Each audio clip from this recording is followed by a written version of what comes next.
Chères étudiantes, chers étudiants, bonjour. La séance précédente, nous avons exposé les grandes lignes de la méthodologie de dissertation en matière économique et sociale. Durant cette séance, nous allons travailler sur des exemples de dissertation en finances publiques. Et nous allons essayer d'appliquer les principes que nous avons exposés lors de la précédente séance. Mais au départ, rappelons que durant les séances de finances publiques, nous avons traité les thèmes suivants. Nous avons traité les réformes budgétaires, la notion de loi de finances, les principes budgétaires, mais aussi la préparation de la loi de finances, l'adoption de la loi de finances, le cadre d'exécution de la loi de finances, l'exécution de la loi de finances au niveau des recettes publiques, l'exécution de la loi de finances au niveau des dépenses publiques, le contrôle d'exécution de la loi de finances, et nous avons complété ces thèmes par deux autres axes très importants, à savoir le thème de déficit budgétaire et de la dette, parce que la dette provient du déficit et du financement du déficit budgétaire. Nous avons aussi traité les caractères principaux des finances publiques marocaines. Voilà globalement le champ de réflexion que nous avons pour pouvoir traiter les sujets de dissertation. Donc on va prendre deux exemples. Le premier exemple, c'est l'exemple du sujet suivant, qui s'énonce comme suit. Très simple, c'est le cadre d'exécution de la loi de finances. Voilà le sujet qui est simple à comprendre et à partir duquel il faut bien sûr donc développer une dissertation.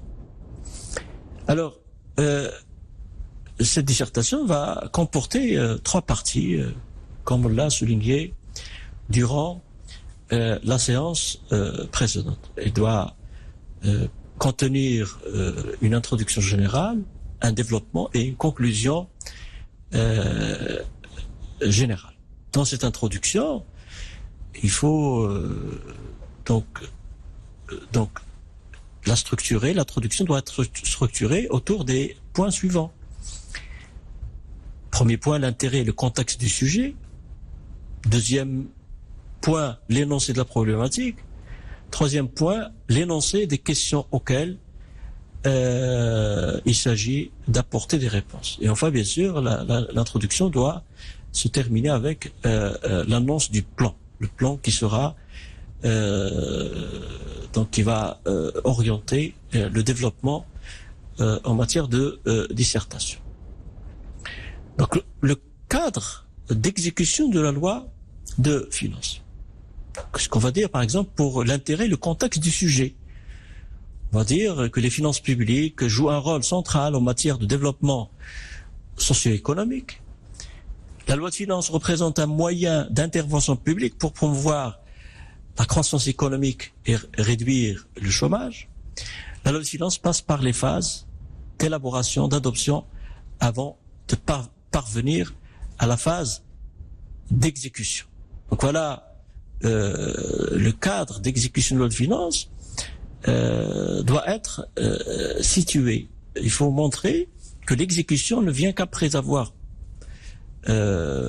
passé par un ensemble de phases, dont notamment la phase d'élaboration, préparation, la phase d'adoption de la loi de finances. Bien sûr, au départ, il y a une phrase d'accroche qui montre l'intérêt du sujet, c'est l'importance des finances publiques en matière économique, en matière sociale, en matière territoriale, mais aussi en matière financière. C'est par cette exécution, je suis toujours dans l'introduction, il faut dire que c'est par cette exécution que le gouvernement projette d'atteindre les objectifs qu'il s'est fixés dans le cadre des priorités tracées, priorités que nous avons rappelées durant les précédentes séances. Il faut dire aussi que si l'élaboration et l'adoption de la loi de finances sont du ressort et du gouvernement et du Parlement, la phase d'exécution revient au gouvernement. Donc l'exécution de la loi de finances, c'est une mission qui incombe, donc qui revient au gouvernement. C'est pour cette raison qu'on qualifie le gouvernement d'appareil exécutif. Donc nous sommes toujours dans l'introduction, dans laquelle aussi il faut dire que l'exécution de la loi de finances s'effectue à travers un cadre juridique précis. Ça c'est très important, parce que dans l'énoncé du sujet, il y a le cadre d'exécution de la loi de finances. Donc après avoir présenté l'intérêt, le contexte des sujets, nous allons poser la problématique. L'exécution de la loi de finances s'effectue à travers un cadre juridique précis. Autrement dit, cette exécution se fait conformément aux règles de la comptabilité publique. La comptabilité publique et ses règles sont définies dans le décret royal du 21 avril 1967, tel qu'il a été modifié et complété. Donc là, nous sommes entrés dans le vif du sujet.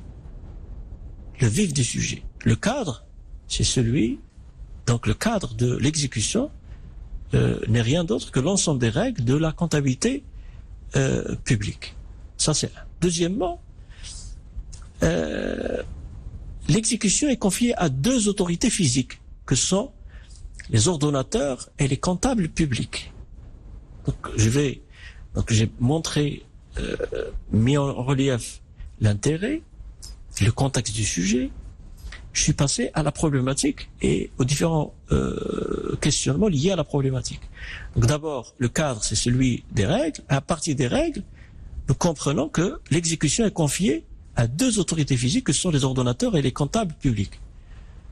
Bien sûr, il est à noter que dans le cadre de cette exécution, il faut respecter un principe fondamental, à savoir la séparation des ordonnateurs et des comptables dont les fonctions sont incompatibles. Voilà, j'ai fini avec la deuxième partie de l'introduction. La troisième partie, je vais essayer donc d'exposer la démarche et pour arriver à mon plan.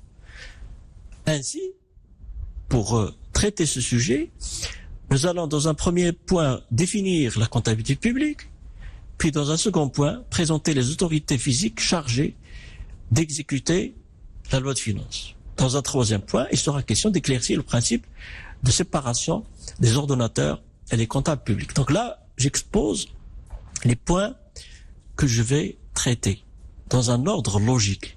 D'abord, le cadre juridique, qui est celui des règles. À partir du cadre, donc il y a les autorités qui font partie du cadre de l'exécution de la loi de finances, mais puisque nous allons parler des ordonnateurs comptables, nous allons insister sur un principe fondamental qui est celui de la séparation des ordonnateurs et des comptables publics. Donc ici, le plan est clair.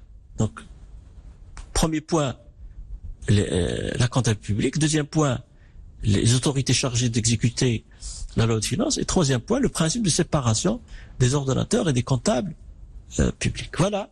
Donc, sur le plan méthodologique, il faut lire le sujet, relire le sujet et comprendre le sujet pour qu'il n'y ait pas un hors-sujet, pour qu'il n'y ait pas une dissertation qui est hors-sujet. Il faut travailler avec le brouillon. Donc, dans le brouillon, qu'est-ce qu'on va dire? On va dire, voilà l'intérêt, le contexte du sujet, voilà les points que je vais traiter. Je vais traiter tel point et tel point, et donc il faut les classer. Bien sûr, le classement est clair. Alors, comme je viens de dire, après cette introduction, je tiens à le rappeler, l'introduction ne peut être rédigée qu'après avoir finalisé le développement. C'est vrai qu'elle vient, je le dis et je le répète, elle vient en premier lieu, donc c'est la première partie de la dissertation, mais elle est rédigée après avoir finalisé, terminé le développement. Parce que c'est l'introduction générale n'est que le reflet du développement. Alors dans le développement, comme on vient de le voir dans l'introduction, va comporter trois parties, 3 points essentiels. Vous les appelez des parties, des paragraphes, comme vous voulez. Première partie, la comptabilité publique cadre juridique de l'exécution de la loi de finances. Donc là, dans les parties, on peut utiliser des titres. Il faut que les titres soient attractifs. Il faut que les titres soient bien travaillés pour qu'il y ait une liaison facile avec le sujet. Parce que notre sujet, c'est le cadre d'exécution de la loi de finances. Alors, je mets, première partie, la comptabilité publique, cadre juridique de l'exécution de la loi de finances. Dans cette partie, qu'est-ce que je vais faire? Je vais définir ce que c'est que la comptabilité publique. Au terme de l'article 1er, paragraphe 1er du décret royal portant règlement général de comptabilité publique, la comptabilité publique, s'entend de l'ensemble des règles qui régissent les opérations financières et comptables de l'État et des collectivités territoriales, de leurs établissements et de leurs groupements, et qui déterminent les obligations et les responsabilités incombant aux agents qui en sont chargés. Parce que les autorités qui en sont chargées, ce sont les ordonnateurs et les comptables. Bien sûr, les personnes morales ne sont rien d'autre que les organismes publics. Donc, voilà pour le premier point, la première partie. Donc, je définis la comptabilité publique, mais je vais relever un ensemble de constats pour éclaircir davantage cette définition de la comptabilité publique qui est le cadre juridique de l'exécution de la loi de finances. C'est un ensemble. Donc, qu'est-ce que je vais dire? Je vais dire que c'est deux choses. D'abord, c'est un ensemble de règles qui régissent les opérations financières et comptables de l'État, dont notamment les recettes et les dépenses publiques. Et deuxièmement, la comptabilité publique, c'est un ensemble de règles qui déterminent les obligations et les responsabilités qui incombent aux agents chargés de l'exécution des opérations financières et comptables de l'État. Voilà. Donc, première partie, la comptabilité publique, cadre juridique de l'exécution de la loi de finances. Mais bien sûr, avant de passer à la deuxième partie, qui est celle réservée aux autorités physiques chargées de l'exécution de la loi de finances, il faut marquer une transition. Il faut formuler une phrase de transition. Il faut rédiger une phrase dans laquelle vous allez montrer que vous allez passer d'un point à l'autre. Comment je peux mettre ça? Je vais dire, après avoir présenté les règles qui régissent l'exécution de la loi de finances, nous allons apporter un éclairage sur les agents chargés de cette exécution. Donc, maintenant, logiquement, je peux passer à la deuxième partie. La deuxième partie qui va être intitulée comme suit. Les autorités physiques chargées de l'exécution de la loi de finances. Donc, vous voyez que je respecte mon sujet. Il y a un fil conducteur. Je suis toujours dans le cadre de l'exécution de la loi de finances. Et je passe d'un point à l'autre d'une manière logique, avec un respect de ce que nous appelons la cohérence interne. Alors, ces autorités sont les ordonnateurs et les comptables publics. Je vais dire que l'exécution de la loi de finances est confiée à deux autorités physiques distinctes, à savoir les ordonnateurs et les comptables publics. Ces ordonnateurs ont le soin d'exécuter les recettes et les dépenses publiques, avec deux remarques. Elles tiennent des comptabilités différentes, avec des prérogatives, certes distinctes, mais complémentaires. Deux, elles ont des responsabilités différentes. Donc, il y a deux autorités pour lesquelles je formule ces deux remarques. Puisque j'ai parlé des ordonnateurs, il faut que j'éclaircisse, dans un premier point, le sens d'ordonnateur, et dans un deuxième point, le sens de comptable public. D'une autre façon, il faut définir les ordonnateurs et définir les comptables publics et éclaircir leur mission. Donc, dans cette deuxième partie, j'aurai des paragraphes. Premier paragraphe, les ordonnateurs. Qu'est-ce que je vais dire? Selon l'article 3 du décret royal portant règlement général de comptabilité publique, l'ordonnateur public de recettes et de dépenses est toute personne ayant qualité au nom d'un organisme public, on a dit tout à l'heure l'organisme public, pour engager, constater, liquider, ordonner, soit le recouvrement d'une recette, soit le paiement d'une dette. Donc je suis en train de définir l'ordonnateur. C'est une personne qui a plusieurs missions d'engager, de constater, de liquider, d'ordonner, soit le recouvrement d'une recette, soit le paiement d'une dette. Ça, c'est la définition. mais il faut montrer les différents types d'ordonnateurs. Il y a les ordonnateurs principaux, il y a les ordonnateurs délégués et les ordonnateurs, il y a les sous-ordonnateurs. Donc je répète, il faut montrer les différents types d'ordonnateurs. Il y a les ordonnateurs qu'on appelle aussi les ordonnateurs principaux, les ordonnateurs délégués et les sous-ordonnateurs. Donc, dans le paragraphe réservé aux ordonnateurs, je vais prévoir 3 sous-paragraphes. Les ordonnateurs principaux, les ordonnateurs délégués et les sous-ordonnateurs. Alors, les ordonnateurs principaux sont définis au terme des 3 premiers paragraphes de l'article 64 du décret royal portant règlement général de compte public, qui dispose, et je cite, de droit.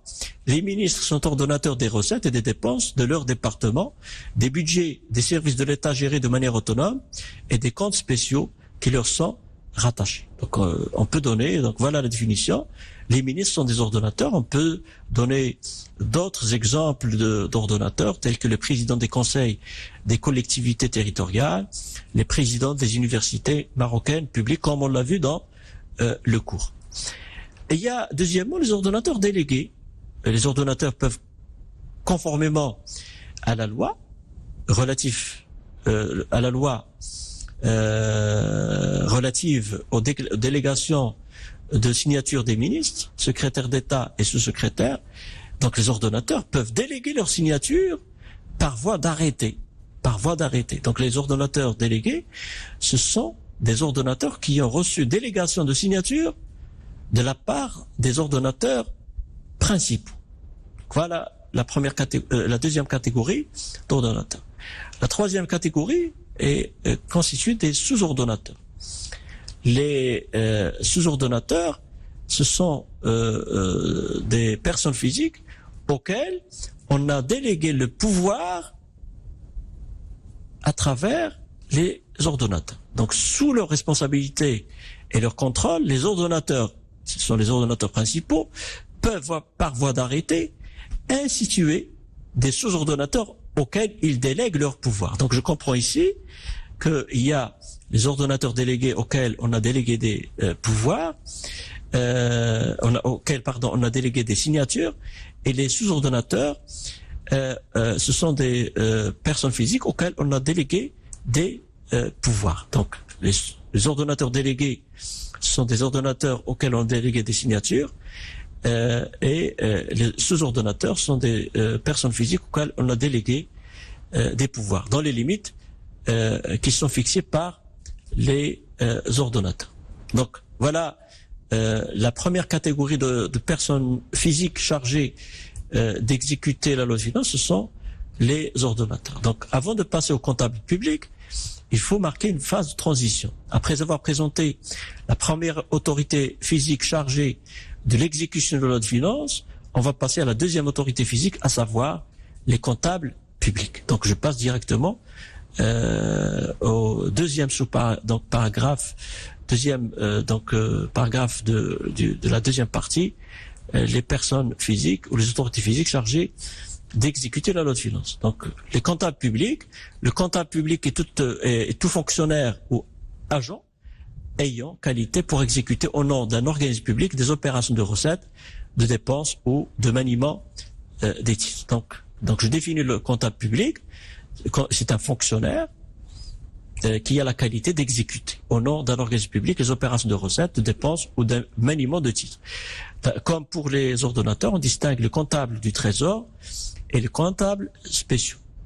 Donc il y aura présentation des comptables du trésor, que sont le trésorier général du royaume, les trésoriers régionaux, préfectoraux et provinciaux, les percepteurs et les agences comptables à l'étranger. Donc vous pouvez présenter un à un ces différents comptables publics. Vous pouvez présenter le trésorier général du royaume et dire qu'il est le comptable supérieur du royaume, qu'il centralise l'exécution comptable du budget de l'État, des budgets des segments et des comptes spéciaux du trésor, mais aussi des opérations de trésorerie. Vous pouvez aussi présenter les trésoriers régionaux, préfectoraux et provinciaux. Vous pouvez présenter les percepteurs qui sont rattachés initialement à l'administration des impôts.